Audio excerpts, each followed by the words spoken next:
This is the Global Podcast Network, where executives and professionals connect, share, and inspire. Stay tuned for the conversations that drive success.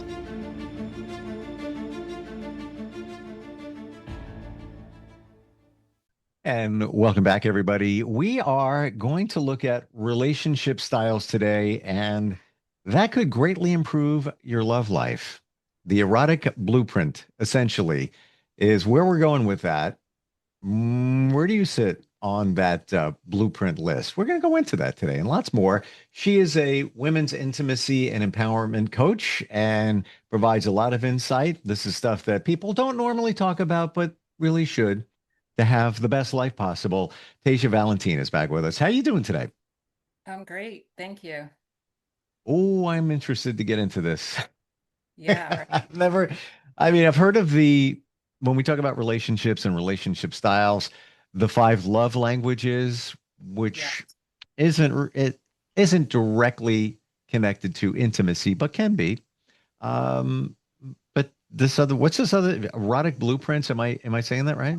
Yeah, the erotic blueprint. So I think both are just as important in relationship, right? Because what I'm realizing or like I'm noticing, not realizing, I know it, but I'm seeing like in friends, they'll just talk to me in conversation. Oh, my boyfriend or my partner, or my husband said this or didn't do this, and in my mind it's like, oh, he was speaking a different language than what you were speaking.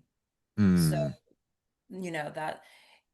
that is what I was noticing. And normally or typically men tend to be a little bit more on the sexual side versus women who are more on the sensual side, right? So women tend to want to be wooed and uh, taken out for a date, and then there's more of a warm up, I guess, before you're hitting the sack. And Hmm. guys are more direct. They're more one pointed, one foot, where women are a little more multifaceted. Like we need to have all the the boxes checked. Well, I've rarely find in focus on the five love languages now. Hmm. I rarely find many women putting at the top of their list signs of affection. Yeah. Most men, it'll be at the top or like number two of importance. Um, so yeah, to your point. Yeah. But then also I read recently in a couple of different places, reputable sources, studies that were recently done, polls as well, that men need that physical connection because it is the connection where women might not look at it the same way. Hmm. It's kind of not a surprise, but it was backed up by some research in the last couple of weeks. I don't know if you heard that or saw that. I have not, but you're right. Nurturing touch or physical touch is number one for men. Hmm. Number one. And so, they're men and women are wired differently. But if you can understand that, if women can understand that that is their number one, usually the number one language, Yep. then even if they're just holding hands or a little hug, that's not, you don't have to go right to like the sex act. You can Yep. start, foreplay starts like from when you wake up in the morning, basically. Hey, if And you want to stroke my hair, I'm good. Thank you. right, And right. that's all under that category of acts of affection. Yes, right. So that both your partner and you can get your needs met throughout the day, as even if we work, we have to-dos and things like that and tasks. But even if you can just send a little sexy, hey, I can't wait to see you tonight, or um, looking forward to, you know, uh, whatever. Like it could be, and it could be something sexy. It could be totally something. And it'd be it's like a little private. something that nobody needs to know when you get a little text like that, sexy text at work. Yep. That's the way to start the foreplay Hmm. before you actually, hit it. And so that is one tip. But most, like I said, most of us know the five love languages, but the erotic blueprints are a little different. That's more how we were wired. And so those are be sensual, sexual, energetic, kinky, and shapeshifter. And so, this is like more once you're in the bedroom kind of type of thing, right? And so there it's a little bit different, but I think you have to have, or should at least have, the love languages, some kind of knowledge so that you can warm up into the bedroom part, right? And so sensual literally has to do with the five senses. How a partner smells, how they sound, like all the things, right? Taste. So it's you want all those things like pleasing, so your environment is not going to be cluttered or dirty, have a foul smell in it. You want your environment to be clean. You want your partner to be hopefully have showered that day, that sort of thing. Hmm. Also, then so that's like a sensual. Sexual is actually they get turned on by the act of having sex, foreplay, all that sexy time stuff. So that is usually more men than women. Not saying that women don't, just saying it's usually more men. And I don't think I have to explain that. But and then energetic, some people are more energetic. So these are people that may feel more turned on with activity, maybe a walk or breath work, more of that type of thing. And which is positive, really good, especially if you're incorporating breath work prior to, like you can like there's a position, it's called yab yum, so like if you're facing your partner and you can just breathe, right? You're having a full breath in and out. You're building up the energies, especially when your chakras are aligned, either back to back or face to face or holding hands, so that is another thing, something that some some partners may feel more aligned with, the energy of building that sexual energy. Hmm. Then we have kinky, so here's is exactly what it sounds like. So maybe play in, being tied up, ropes or toys or anything like that, that is a role play. Yep. Role play could be another one. And they're all fine. It just depends on you and your partner. So if that is something that helps bring excitement or more positive energy into your love making, then go for it, right? That's all available. I think I hit all of them, right? Kinky energy, Sensual. shapeshifter. So then shapeshifters is someone who can kind of flow within all the other types. Now, how do you mean? So they're more fluid. They're more fluid. So they speak all the languages. They dabble, they're, in and out of the languages. So, are we saying with the erotic blueprints that somebody may write in one area, sensual, Hmm. and maybe there's some crossover to the others, but that's their predominantly that's where they're at this time. Yes. Where what was it? The shapeshifters? Shapeshifters can play in all those, or maybe not all, but like a few. Isn't that the ultimate though? What you would want to strive for just to Yeah.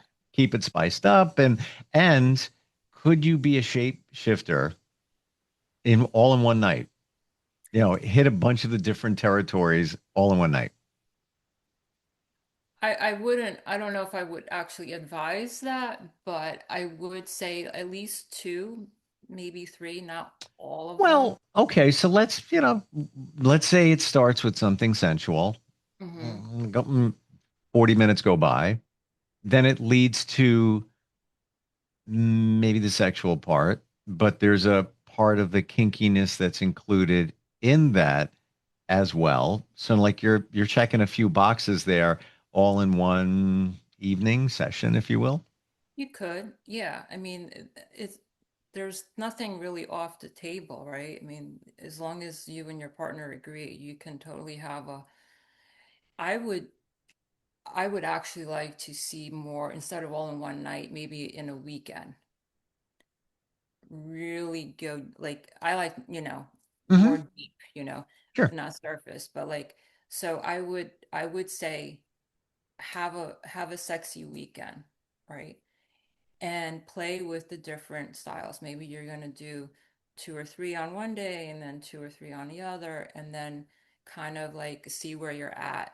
And because I find also that you can start off as one predominant blueprint, and by playing and kind of going in and out of another can bring you into more, opening up into the other blueprints.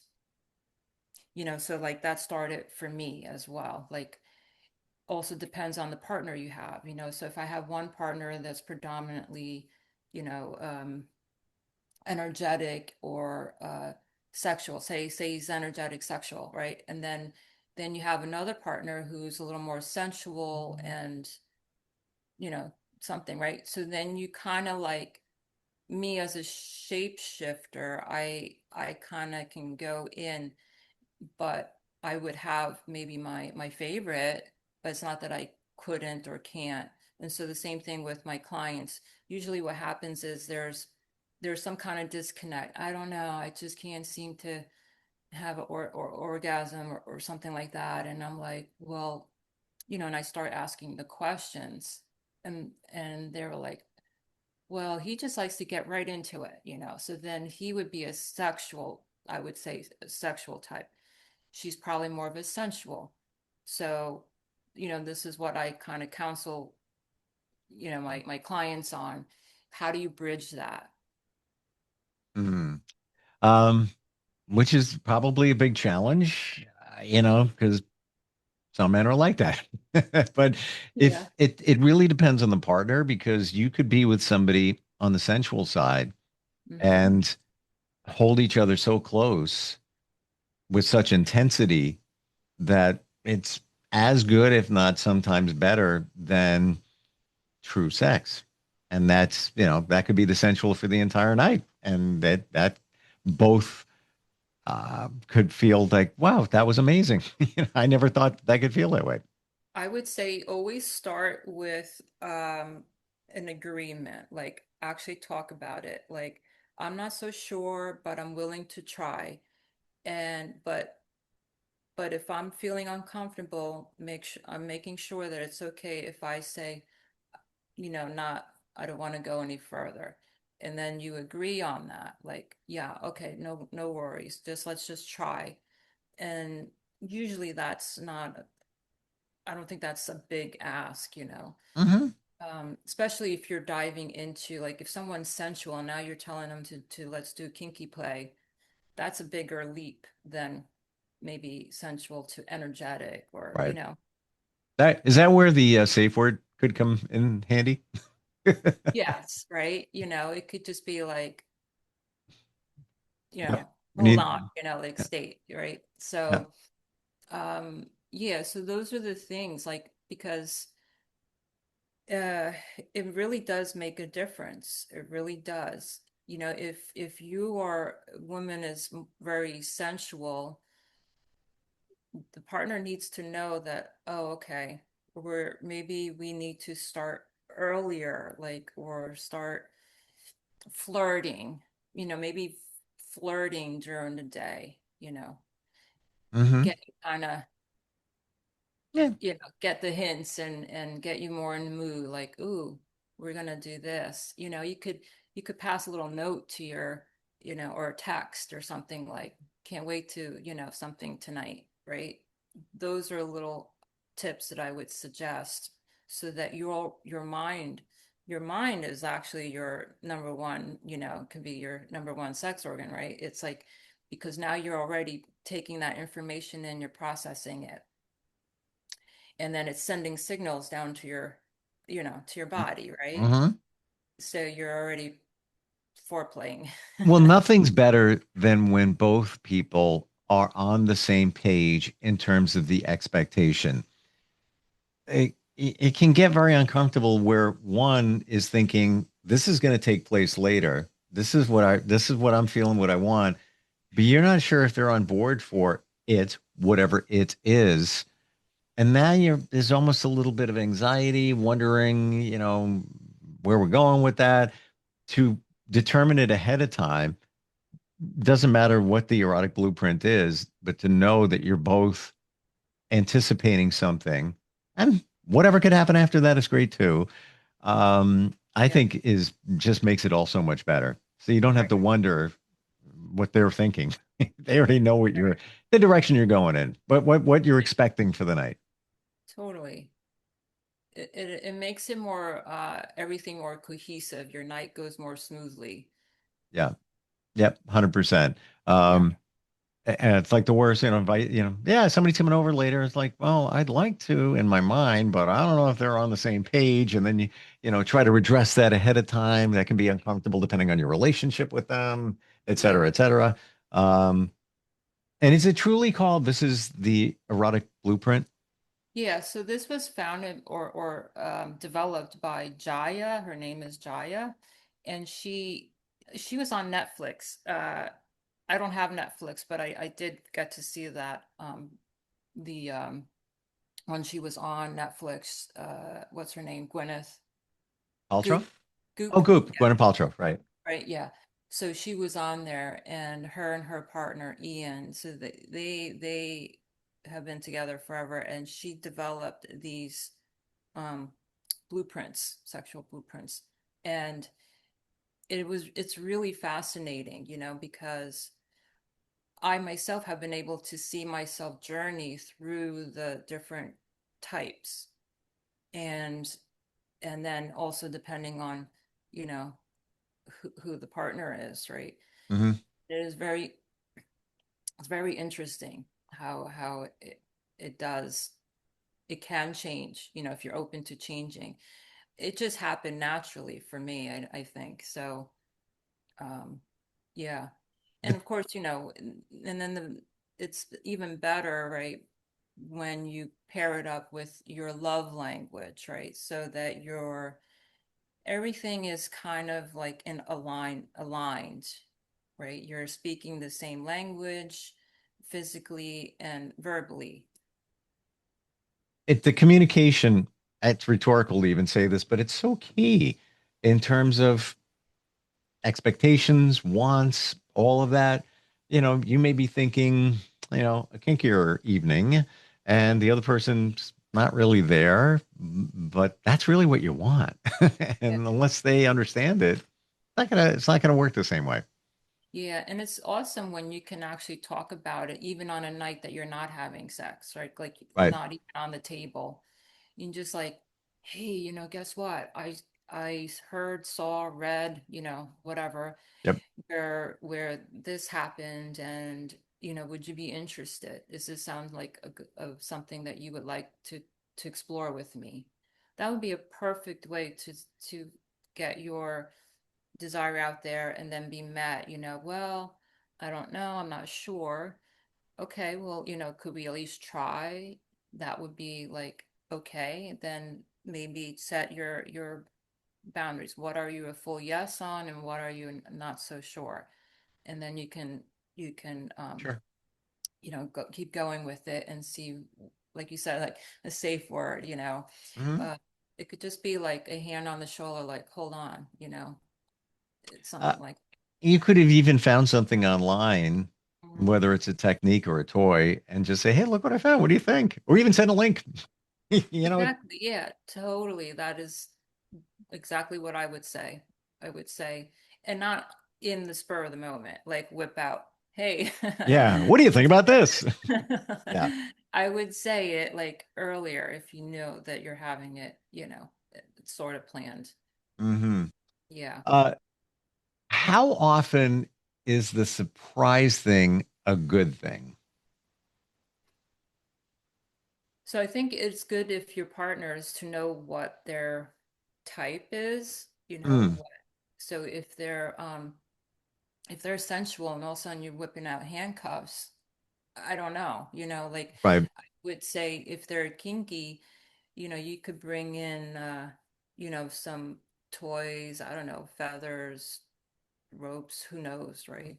Um, there was I did have a client that wanted to try shibari, and that's I think it's a Japanese art form of like getting tied up in like rope.